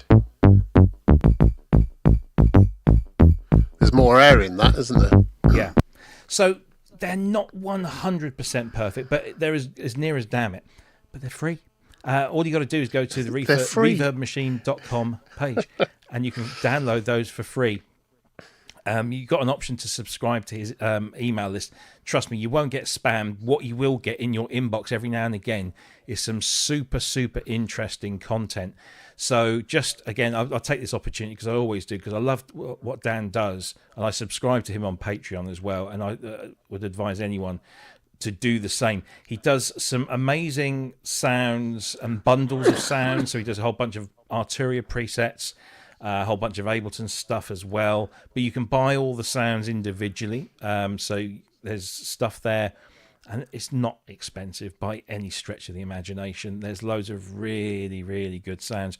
If you've just bought an LM drum from Behringer, then might I recommend you scroll down to get the Vice pack, because this contains all the unique alternate EEPROM sounds. So these were the sounds that you could buy from Lin in little chips and then replace them. Here they all are. They're supplied in WAV format. They're supplied as an Ableton drum kit as well. It's a brilliant collection of sounds. But there's loads, as you can see, there's just loads of stuff there. One of the most interesting things that he does are his projects. And in these projects, you can buy these, but if you're a Patreon, then you do get to download them. There's actually a better page here. Here we go. We'll go to the articles page. This, so you can. He'll show you how to recreate, because everybody knows they want to. Paul McCartney's "Wonderful Christmas Time," MGMT recreations, Robin, Boards of Canada. He's just done a new one for The Weeknd as well. I think with The Weeknd's latest single. There's Vangelis stuff in there. There's Kate Bush. There's Tears for Fears. There's Depeche Mode chord theory. The guy knows his onions, and he shares that information. And if you are a Patreon, then you can access all of the content here for free as part of the package. That's a lot of content. Yeah. It is. Dan, I hadn't realised. He came up to me. I'd spoken to him many times, and he came up to me after Manny and I did the DXFM seminar at Synthfest a year or two ago. And he introduced himself, and I just wanted to hug him, because I've loved his work for so long. It's so good. So go and give that webpage a look. Go and get those DX100 patches, of course, if you've got the Arturia DX7V, which of course every good household should. And then maybe support him on Patreon if you want. But there's also lots of other free stuff on there. It's not just those things. There's the DX100 stuff. There's a whole bunch of Roland Cloud shortcuts, synth sounds collection. So there's plenty of stuff on there that you can have. So there you go. That's that. Let's see, what else have we got? I think we've only got this, and so we've got 10 minutes. Let's just quickly do this. This is brand new from our friends across the channel, or Le Mange, so we don't upset them. This is new from UVI.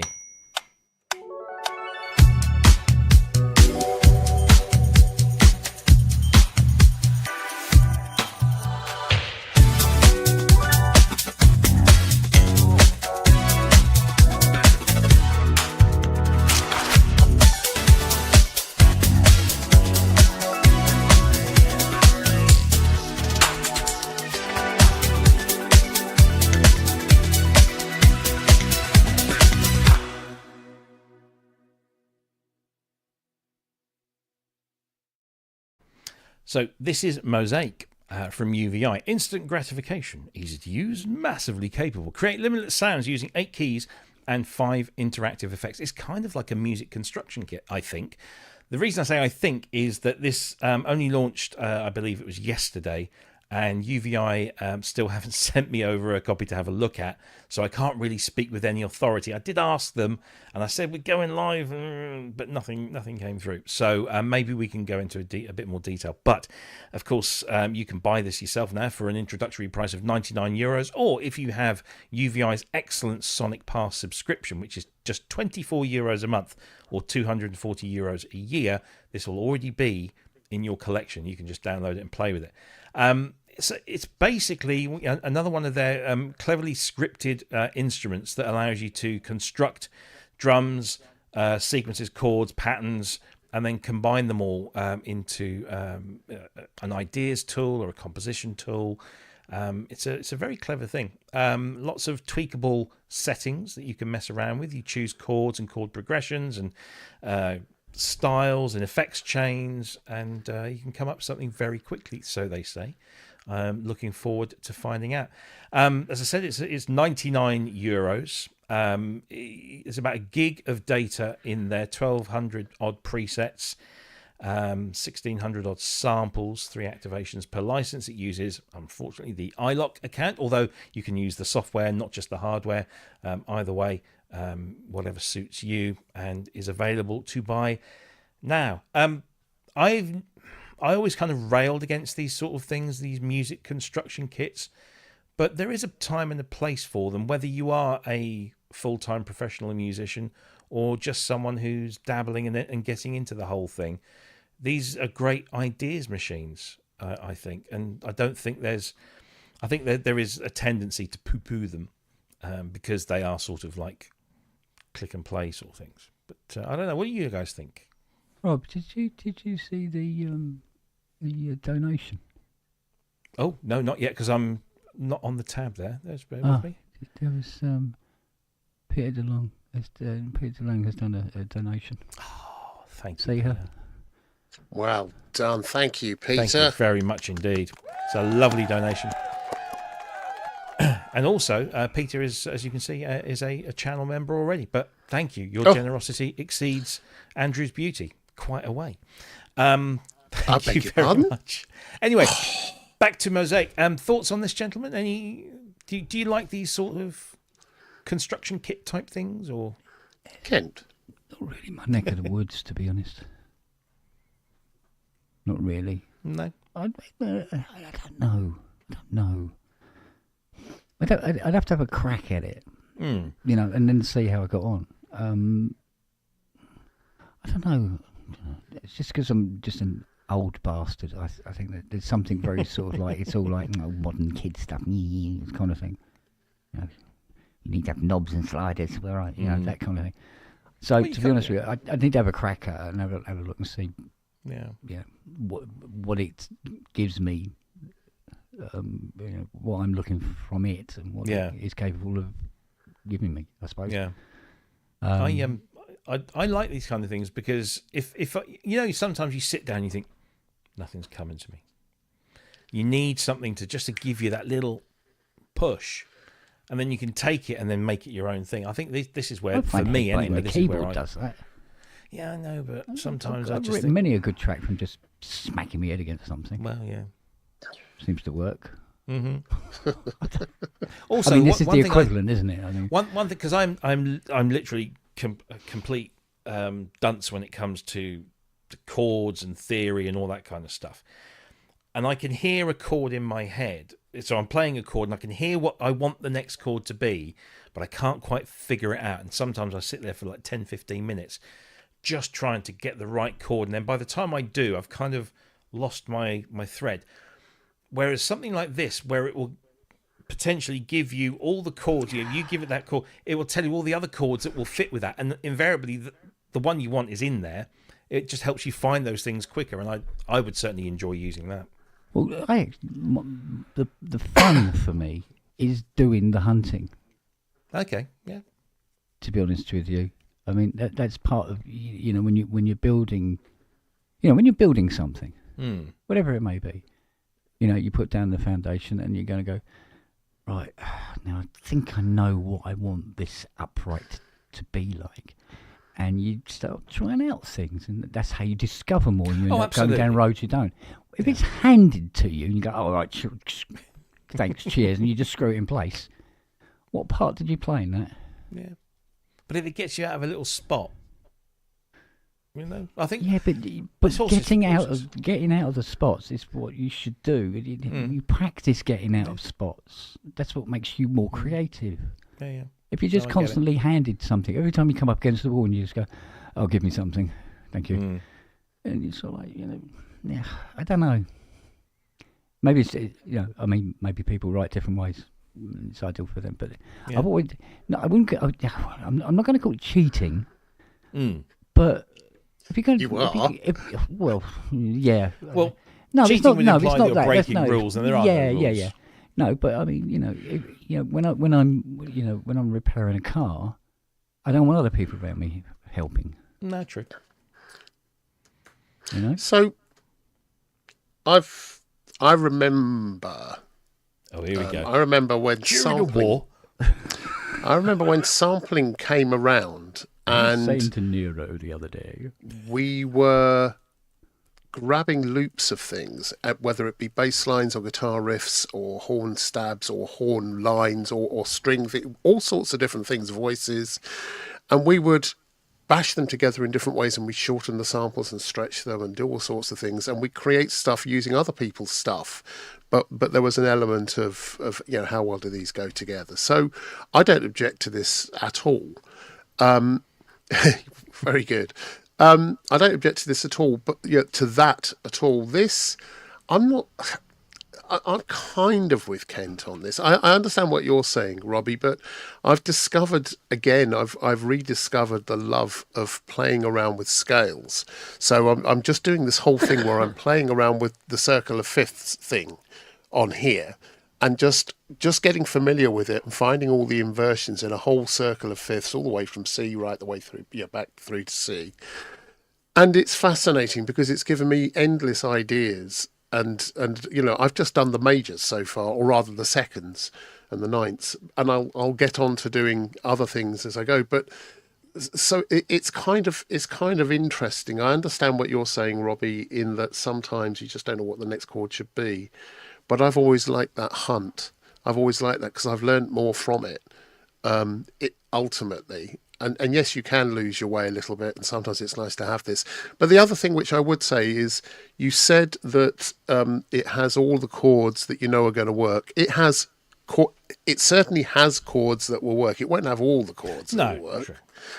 And that for me is the thing, because it's those ones that are falling between the cracks, the little mistakes where you're accidentally hitting, two notes at the same time, creating something discordant, but it works somehow. It works with what's going on in the bass end.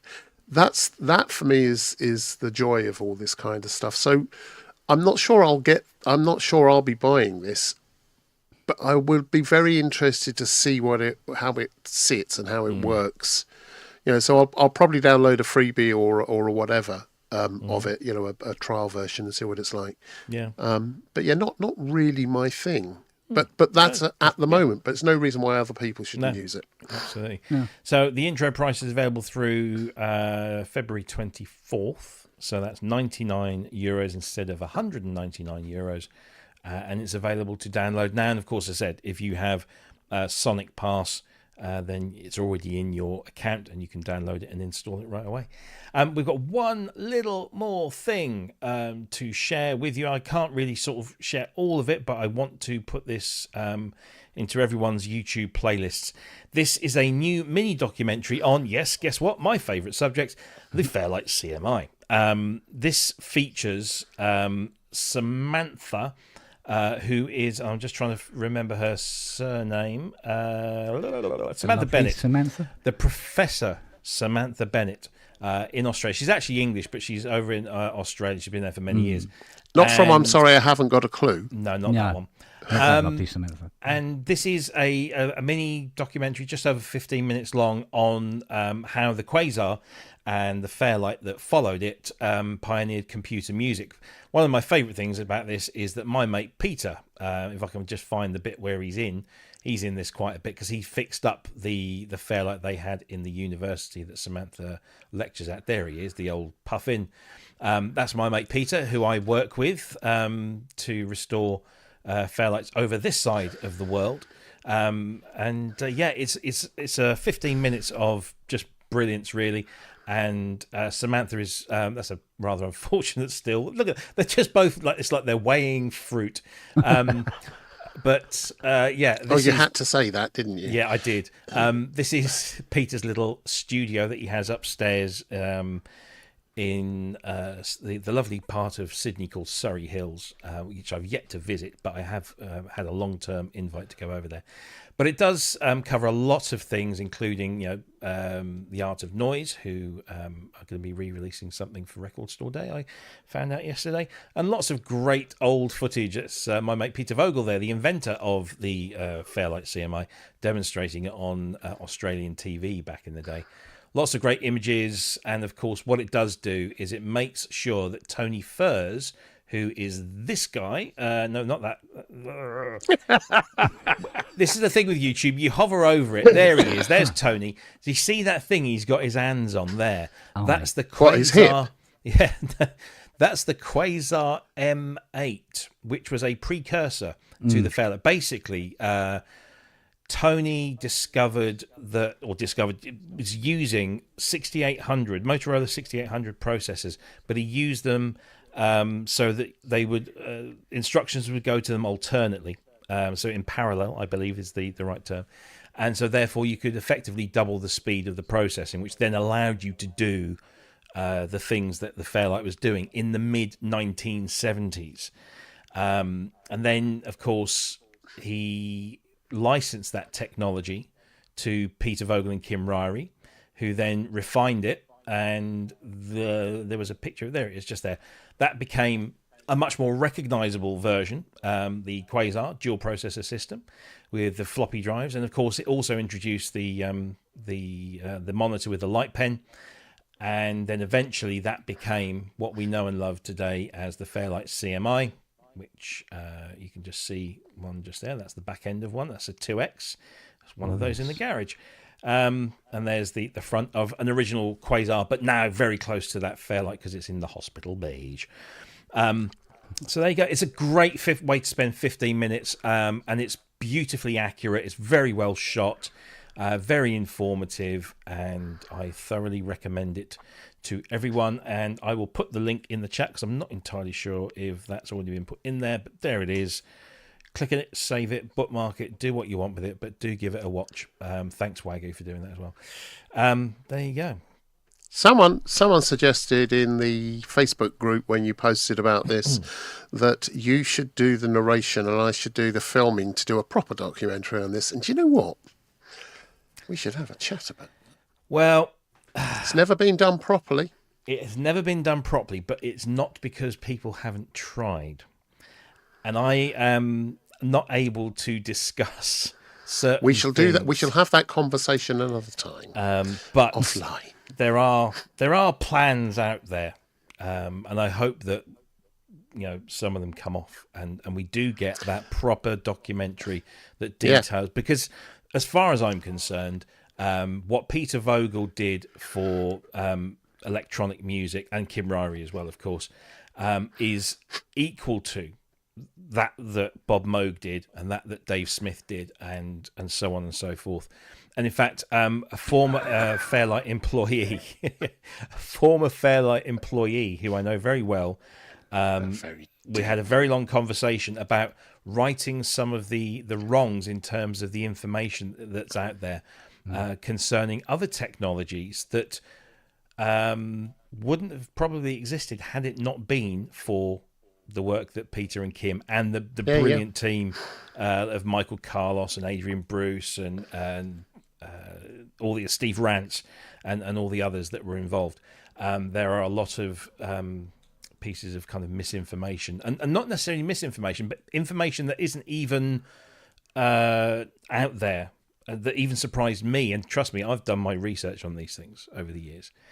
So anyway, go and watch that documentary because it's fantastic and it's really, really good. It is. There's another one that's out there if you want to try and find it, that was produced by the Sydney Morning Herald.